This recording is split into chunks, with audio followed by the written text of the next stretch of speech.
Primera de Corintios, capítulo 10, versículo 1. Ya hemos visto en este pasaje, en las instrucciones del apóstol Pablo, acerca en sí de las Escrituras. Decíamos hace un par de domingos, o yo preguntaba, ¿qué concepto y cómo lees las Escrituras, la palabra de Dios? Seguramente cada uno de vosotros tiene una Biblia en casa. Por favor, si alguno no tiene una Biblia en casa propia suya, que me lo diga. Cada uno debe de tener esta Biblia y cada uno debe de leer su Biblia. Y cada uno tiene que leer la Biblia en la manera en que se establece. Es palabra de Dios. Y si es palabra de Dios, es mucho más que un libro de moral, o de historia, o de entretenimiento que podáis tener. Porque no solamente la Escritura en su lectura nos va a enseñar cómo acercarnos por primera vez a Dios, sino que nos va a enseñar cómo debemos de vivir delante de Dios, cómo debemos de vivir una relación de temor, una relación de intimidad personal con Dios. Yo os ruego a cada uno de vosotros, cristiano o no cristiano, creyente o no, que si tenéis la Biblia y consideráis que es la palabra de Dios, que la veáis como vuestra necesidad y vuestro alimento. Pablo está argumentando en esta primera parte del capítulo de la Escritura acerca del Antiguo Testamento. Está argumentando lo que él quiere enseñar a la iglesia de Corinto y también a nosotros desde las Escrituras. Y nosotros debemos de leer las Escrituras como lo que están escritas para nosotros. Decíamos también que la palabra de Dios nos mostraba la grandeza y el bien de nuestro Dios. Todos ellos pudieron experimentar, dice, cuando está hablando en el desierto, del pueblo de Israel que salió de Egipto, de la esclavitud, todos ellos pudieron experimentar las bendiciones de Dios. Así que dice, todos ellos pasaron el desierto, todos ellos pasaron por el agua, fueron bautizados, todos ellos pudieron ver el maná, etcétera, etcétera. Todos y cada uno de ellos, aun cuando no todos disfrutaron de ello al final o quedaron en el desierto. El versículo 5 era sorprendente después de toda esa lista, todos, pero de los más de ellos, dice ese versículo, no se agradó Dios. Porque decíamos, podemos ver cómo Dios bendice y obra y actúa cada uno de vosotros, lo podría ver en su vida, pero tendréis que recordar, según esa historia, que no todos agradaron a Dios, o que no todos fueron del agrado de Dios. Así que analizar en vuestras propias vidas, a la luz de la palabra, si estáis o no agradando a Dios como Él espera que sea. Ahora bien, nosotros entramos en la continuación del capítulo que nos hace Pablo, y fijaros ahora el contraste.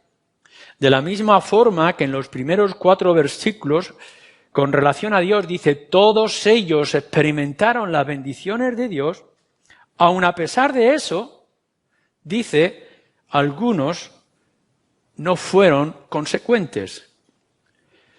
Mas estas cosas sucedieron como ejemplo, pero para que no codiciemos cosas malas como ellos codiciaron. Y dice, ni seáis idólatras como algunos, ni forniquéis como algunos, ni tentéis al Señor como algunos lo hicieron, ni murmuréis como algunos de ellos murmuraron. Y lo que nos está planteando Pablo, se lo está diciendo a Corintios y nos lo está diciendo a nosotros en esta mañana, es que a pesar de la grandeza, de la misericordia y de las bendiciones del Señor, sobre todos, aún hay algunos que a pesar de eso siguen fornicando y siendo idólatras y oponiéndose a la voluntad de Dios. Aún, dice, hay algunos que no actuaron de la manera que debieron de actuar. Hermanos, lo que nos cuesta aprender, someternos y dejarnos llevar por el Señor. A pesar de que hayáis visto y tengáis que reconocer que el Señor os bendice, tenemos que reconocer como era y podemos ver en el Antiguo Testamento lo difícil para nosotros y por nuestra naturaleza el que podamos aprender y hacer la voluntad del Señor. En estos últimos días hemos tenido la triste, horrible y casi asquerosa información de que un gran líder evangélico, que era conocido y que seguramente hemos leído algunos de sus libros, fue un sinvergüenza. Él públicamente defendía las Escrituras y privadamente contradecía las Escrituras. Ha sido después de muerto que se ha descubierto todas sus vergüenzas. ¿Y cómo puede ser esto? ¿Cómo puede ser que este hombre público, evangélico, apologeta, defensor, haya tenido esta vida de fornicación en secreto? Bueno, es lo que nos está diciendo aquí. Es lo que nos está diciendo el Antiguo Testamento cuando leemos el pueblo de Israel y lo que le está avisando a la iglesia en Corinto Pablo y lo que podemos ver en nosotros. Que aun cuando Dios bendice y obra, incluso usa, eso no quiere decir que todos obren como deberían de obrar. Y algunos, a pesar de todo, fornicaron y se rebelaron y se llenaron de idolatría. ¿Eres tú uno de esos algunos? Nosotros no podemos entrar en el corazón de cada uno de vosotros, pero sí sabemos que nuestro corazón es de la misma naturaleza que la de ellos. ¿Cómo actuamos en nuestra familia? ¿Cometemos los mismos errores y pecados que ellos? ¿Actuamos de una manera aparente hacia afuera? Viendo que somos parte de aquel pueblo liberado que podía recibir las codornices y el pan y el agua de la roca, pero que en realidad nuestro corazón era de idolatría y de maldad y de queja. ¿Cómo sois vosotros? Que el Señor os cuida, os mantiene, os alimenta, os ha mostrado la grandeza del Evangelio, os ha llenado tantos momentos de gozo, pero ¿cómo es vuestro corazón? Porque esto es lo que nos está hablando aquí. Nosotros nos tenemos que acercar a las Escrituras para ver cómo debemos de vivir delante de Dios, qué es lo que a Él le agrada. El Antiguo Testamento habla constantemente del temor, vivir en el temor del Señor. El Nuevo Testamento habla de una relación de fe y de confianza como el padre para con sus hijos.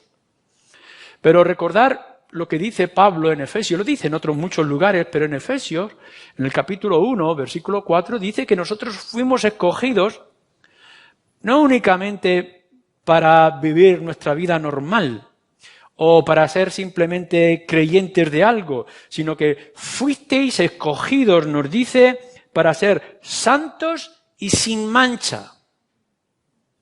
No dice que podáis vivir de la manera que antes vivíais, o que simplemente podíais decir, tengo grabado un tatuaje en mi piel o tengo una camiseta que dice Cristo me ama. No, tú has sido escogido, como en el Antiguo Testamento, ahora, en nuestro tiempo, para que seas santo y sin mancha. Por eso tenemos que volver a las Escrituras, no para encontrar por primera vez el camino de salvación, sino para que podamos ver si estamos viviendo en consecuencia a esa salvación. No para que podamos únicamente descubrir las bendiciones de Dios, que lo haréis, sino que veáis si estáis respondiendo a las bendiciones de Dios. Entonces, Pablo, en estos versículos, del versículo 6 en adelante, dice, estas cosas refiriéndose a lo que antes ha citado del Antiguo Testamento, y lo podéis ver en el libro del Pentateuco, esos números, etcétera, sucedieron como ejemplos para nosotros. Ejemplos que luego dice en el versículo 11, acontecieron para amonestarnos. Están escritas estos ejemplos para amonestarnos a nosotros. Mirad, la Escritura, desde principio a fin, tiene sus mandatos, tiene mandamientos, donde nos dice, te dice a ti específicamente qué debes de hacer y qué no debes de hacer. No te engañes, la Biblia no es oscura, no es difícil, es muy sencilla y es muy directa. Puedes leer los 10 mandamientos o puedes leer a lo largo de los profetas, en los libros de Salmos, en el Nuevo Testamento, y Dios te dice la ley. No me agrada esto, quiero que vivas de esta manera, santo y sin mancha. Pero también nos da principios de actuar y de comportarnos dentro del hogar, principios para la vida social, la vida de iglesia o de pueblo, etcétera, etcétera. Pero después de darnos todos esos mandamientos y darnos todos esos principios para llevar y gobernar nuestra vida cristiana, además de eso nos da ejemplos y nos permite la ilustración de cómo debe de obrarse o cómo no debe de obrarse en las vidas de otros. Los ejemplos que nos dicen las Escrituras en este versículo 6 y en el versículo 11 son acontecimientos a veces buenos y a veces malos que ilustran los principios y los mandatos de la palabra de Dios. Cuando dice la Escritura que Dios es uno y solamente a Él adorarás, en Éxodo 20, Deuteronomios capítulo 5, solamente hay un Dios, no tendrás otro Dios delante de ti, ni imágenes delante de ti. Y tú dices, esto está bien. Pero luego tenemos en las Escrituras que dice que algunos que fueron idólatras murieron por causa de su idolatría en el desierto. Y esos 5 ejemplos que nos pone más adelante son los que a nosotros nos tienen que mostrar que es que no es únicamente que tú sepas que Dios aborrece la idolatría. Lo que está diciendo es que si eres idólatra, tendrás que aceptar las consecuencias que te puedan venir. Que hubo mucha gente que decía ser temeroso de Yahvé, del Antiguo Testamento, de Dios, y que aún albergaba idolatría en su propio corazón. ¿O qué nos dice acerca de la fornicación? Claro que dice las Escrituras que nosotros debemos de honrar a nuestras esposas o a nuestros esposos, que debemos de vivir en fidelidad y confianza el uno para con el otro, y aún así había fornicación en el corazón de ellos. Y eso fue la consecuencia de cosas terribles como se nos describe en el libro del Pentateuco. Esto es lo que nos está diciendo a nosotros, hermanos. La palabra de Dios nos dice qué es lo que a Dios le agrada, pero también nos dice lo que puede ocurrir si no le agradas. Las consecuencias de no aplicar las Escrituras. También tenemos ejemplos buenos de hombres fieles que el Señor honró y bendijo, de aquellas mujeres santas que en el temor de Dios pudieron ver la respuesta ante sus circunstancias, por ejemplo, de no tener o no poder tener hijos. Los ejemplos están para ilustrar cómo debe de ser nuestra vida cristiana y las consecuencias que podía traer si no lo hacemos. ¿Cómo vivimos?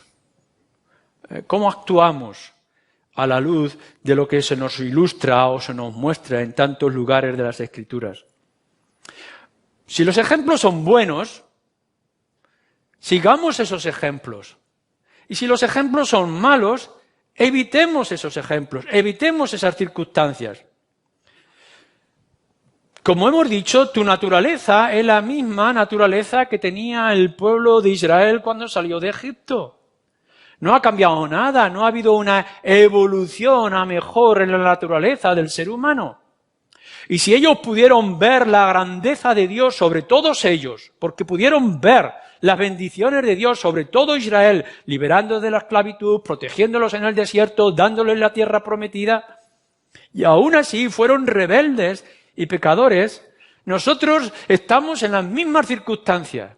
Podemos ver a un Dios que provee salvación en su Hijo Jesucristo muriendo en la cruz por pecadores. Podemos ver lo que es el poder del amor de Dios en la vida de los suyos. La grandeza en cómo actúa en nuestro corazón y en nuestra intimidad. Cómo nos protege del pecado dentro de nuestra propia familia. Y aún así albergamos la idolatría y el pecado y la maldad en nuestros corazones porque somos de la misma naturaleza. Aprendamos de ellos. Si a ellos le ocurrieron cosas buenas y cosas malas, también así a nosotros. Todos nosotros, y en particular quizá las mujeres, podéis tener en casa el libro de recetas de cocina. Y todos esos libros de recetas, de cocina, de hacer los platos, de la dieta española o mediterránea, se explican por aquellos que ya lo han hecho y que ha funcionado. Y uno puede ver en la receta de procura no hacer esto porque entonces te quedará dura o te se pasará o la crema o se estropeará. Nosotros cuando seguimos las recetas estamos viendo lo que otros ya han experimentado y por tanto seguimos su línea. Cuando vosotros cojáis la receta de las Escrituras, ellos os van a decir, no vayas por este camino, porque si vas por este camino te van a pasar estas cosas. Mira lo que les pasaron a ellos. O pongamos el ejemplo de una guía para aquellos que les gusta viajar y conocer mundo cuando van a cambiar de contexto y de circunstancias. Nos dice que hay libros guías que nos explican qué te vas a encontrar y cuál es el problema y cuál es la cultura, la manera de actuar en este país o en esta ciudad, lo que es mejor, lo que es peor, te recomiendan ir por este lugar y te recomiendan no ir por este otro lugar. Cuando vas a viajar en los lugares de conflicto, te van a avisar, no puedes ir solo, tienes que ir acompañado, no puedes pasar por este barrio porque es más peligroso, pero puedes buscar esta manera, tienes que conocer estos números de teléfono para encontrar ayuda, etcétera. Y nosotros haríamos bien, es de sentido común, que tú siguieras las directrices de aquellos que han experimentado el camino. Nosotros cogemos las Escrituras sabiendo cuáles son los mandatos de Dios y son los principios de Dios y nos van a mostrar que si no los aplicas te va a pasar estas cosas. Pero que si lo aplicas podrás ver la bendición de Dios en tu vida. Esto o aquello está bien o está mal, según la experiencia de todos ellos, les guste o no les guste a ellos revelarlo. La Escritura, por tanto, les premia o les acusa, como ahora te puede premiar o acusar a ti. Actúa a la luz de la palabra de Dios. No solamente que puedas aceptar los mandatos de la palabra de Dios para tu vida en relación con el Señor, sino que además lo puedas tomar como una guía para tu propia vida espiritual. Nosotros no solamente tenemos el Antiguo Testamento, sino que tenemos también el Nuevo Testamento. Y cuando leáis la Escritura podréis ver que Pablo está escribiendo cartas a gente como tú y como yo. Gente en Éfeso o en Colosas o en Corinto o en Roma y podemos ver que sus luchas y sus conflictos son los mismos que nosotros y que las advertencias ante ellos de caer en aquellos pecados, capítulo 5 de Primera de Corintios nos alarmaba mucho y más adelante lo podremos ver en otros diferentes aspectos. Son los mismos problemas y las mismas luchas que tienes tú. Si ellos cayeron por su descuido y su dejadez, lo mismo te va a pasar a ti. Es más, seguramente lo mismo te está pasando a ti. Porque si estás viendo que tus circunstancias son difíciles y duras, ¿no será porque no estás aplicando de manera correcta los principios que te están diciendo las Escrituras? ¿No has aprendido de los errores de otros?